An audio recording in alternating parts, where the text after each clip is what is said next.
Hablemos de gentrificación y mi derecho a la ciudad, colaboración en radio de Luis Soriano Los Peregrina. derechos humanos en Informe 907. Compañero y amigo Luis Soriano con este tema de derechos humanos que interesa y preocupa a todos. Luis, ¿cómo te va? Tu espacio, buena mañana. Hola Toño, muy buenos días, saludos a ti y a todo tu auditorio, pues acá estamos, pendientes y presentes contigo. Muchísimas gracias, Luis. ¿Qué tienes este día, este 13, 13 de mayo del 2026? Fíjate que hoy quiero poner sobre la mesa pues una conversación que es un poco incómoda, pero pues es profundamente necesaria. Si me permites, mi estimado Toño, hablemos de gentrificación, ¿te parece bien? Por favor. Gracias, Toño. Mira, durante mucho tiempo la gentrificación pareció un tema lejano, propio de urbanistas, economistas o especialistas en desarrollo inmobiliario. Hoy ya no lo es.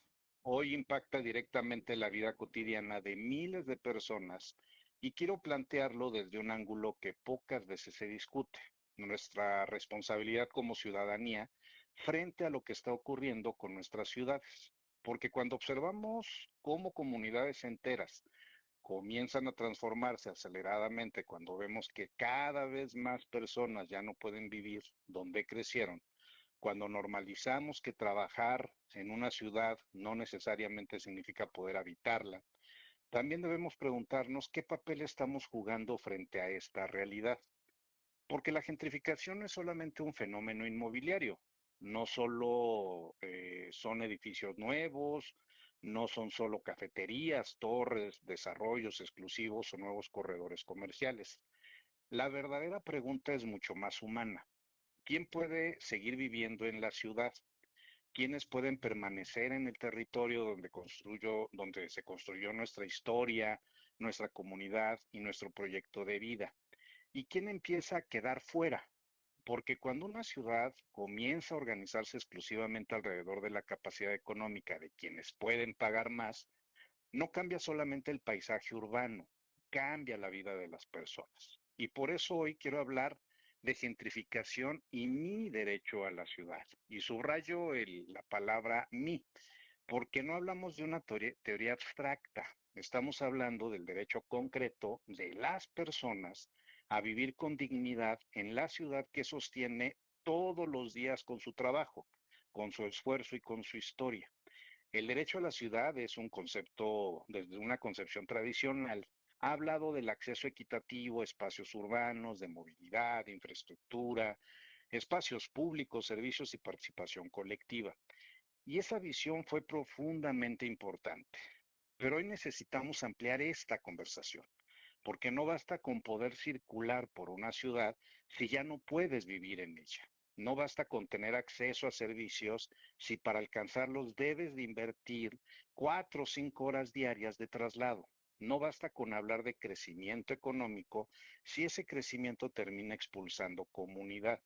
Por eso lo que hoy planteamos es algo más profundo. El derecho a la ciudad también es el derecho a permanecer y el derecho a habitar dignamente, el derecho a vivir cerca del trabajo, el derecho al tiempo humano, el derecho a la convivencia familiar, el derecho al arraigo, el derecho a la identidad territorial y el derecho a que el desarrollo urbano no convierta a las personas en extranjeras dentro de su propia ciudad. Porque una ciudad verdaderamente humana no se mide solamente por infraestructura, se mide por la vida que permite construir dentro de ella.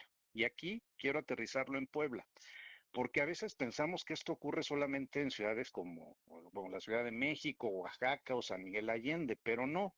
Puebla ya vive señales claras de este proceso. Lo vemos en la transformación acelerada de San Pedro y San Andrés Cholula, en la presión inmobiliaria que comienza a sentirse en Puebla capital, en el modelo de crecimiento de Angelópolis, Lomas de Angelópolis, etcétera, en la expansión territorial hacia Cuautlancingo, en nuevas dinámicas urbanas que alcanzan incluso a Tlisco, y en realidad en buena parte de las zonas conurbadas del centro de nuestro estado, porque el fenómeno ya no está contenido en una colonia. Estamos hablando de una transformación metropolitana completa, incremento sostenido del valor del suelo, presión sobre rentas, verticalización, renta temporal, turismo residencial y nuevos perfiles de consumo que empiezan a redefinir el territorio, incluso con la llegada de perfiles nacionales e internacionales con capacidades adquisitivas muy distintas al ingreso promedio local. Y aquí quiero ser muy claro, esto no se trata de rechazar a nadie, se trata de reconocer una realidad económica, porque cuando alguien llega con ingresos dolarizados o con capacidades económicas muy superiores al promedio local y el mercado no tiene regulación suficiente, quienes terminan compitiendo en condiciones profundamente desiguales son las familias que históricamente han vivido ahí y entonces las rentas suben, las viviendas se encarecen, el pequeño comercio cambia y permanecer se vuelve cada vez más difícil. Y quiero ser muy claro, el desarrollo no es el problema. Puebla necesita inversión, necesitamos crecimiento, necesitamos infraestructura. La pregunta correcta es otra.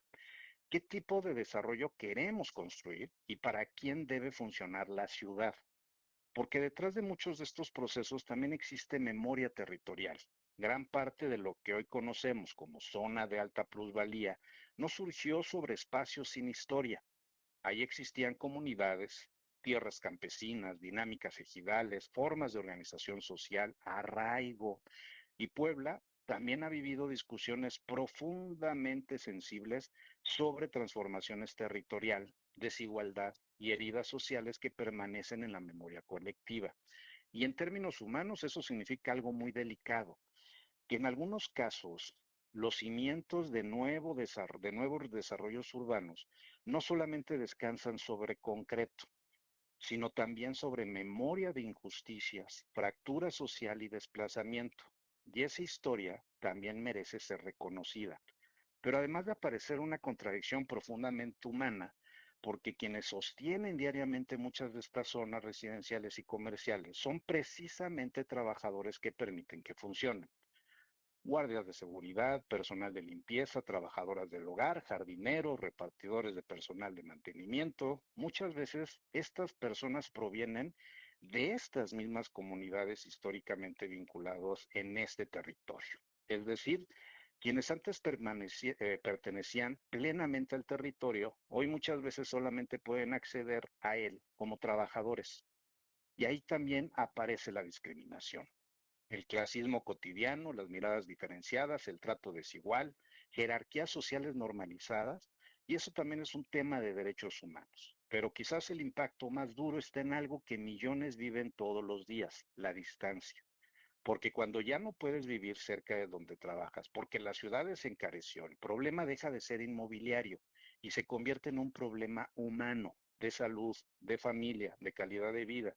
Porque muchas personas salen de casa de madrugada, regresan de noche, pasan horas en transporte, duermen menos, comen peor, conviven menos con sus hijos y aquí hay una verdad brutal. Cuando una ciudad te roba 3 o 4 horas diarias de traslado, también te está quitando tiempo de vida. La Organización Mundial de la Salud documentó cómo los largos traslados impactan a la salud física, mental y convivencia familiar.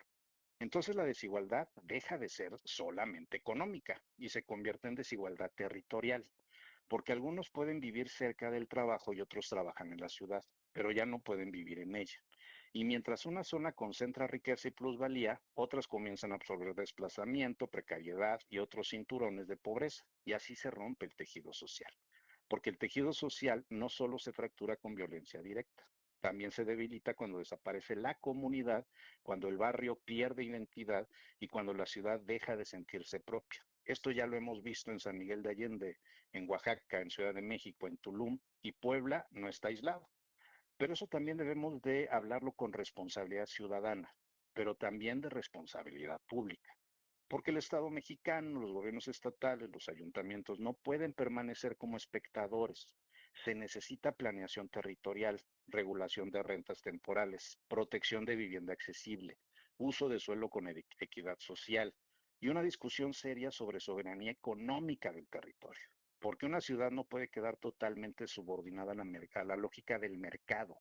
Porque si normalizamos esta situación, pues los procesos van a ser inevitables. Si asumimos el mercado que resuelva todo, pues vamos a ser pasivos y vamos a perder arraigo. Terminaremos validando modelos de desarrollo que transformaron el paisaje urbano, sí, pero dejaron fracturas profundas en cohesión social, equilibrio territorial, justicia comunitaria y dignidad humana. Es un problema de gobernabilidad, Toño, de paz social, de cohesión comunitaria, incluso de estabilidad democrática. Pues el artículo cuarto nos habla precisamente de reconocer el derecho a una vivienda adecuada. Hay que entender algo. La ciudad es comunidad, la ciudad es memoria, la ciudad es identidad, la ciudad es familia y la ciudad en tiempos de vida. Y defender mi derecho a la ciudad también es defender dignidad humana. Porque al final, Toño, el verdadero desarrollo no se mide únicamente por cuánto crece una ciudad, se mide por cuántas personas pueden seguir formando parte de ella. ¿Cómo ves, Toño? Sin duda, qué reflexión has manifestado. Una cátedra de lo que es la gentrificación, no solamente en Puebla, sino en parte del país. Gracias, gracias por este ejemplo. Mi querido Luis Soriano, ¿dónde te vemos y leemos? En mis redes sociales, Luis Soriano BC, ahí me encuentran en todos lados y bueno, esta reflexión la vamos a subir ahí en las redes para que la pueda uno escuchar. Perfecto. ¿Va? Muchísimas gracias, Luis. Te mandamos un fuerte abrazo y nos escuchamos el próximo miércoles. Abrazo fuerte, Toño. Saludos a todas y a todos. Gracias, abrazos. Un minuto nos separa de las 8 de la mañana. Muchísimas gracias.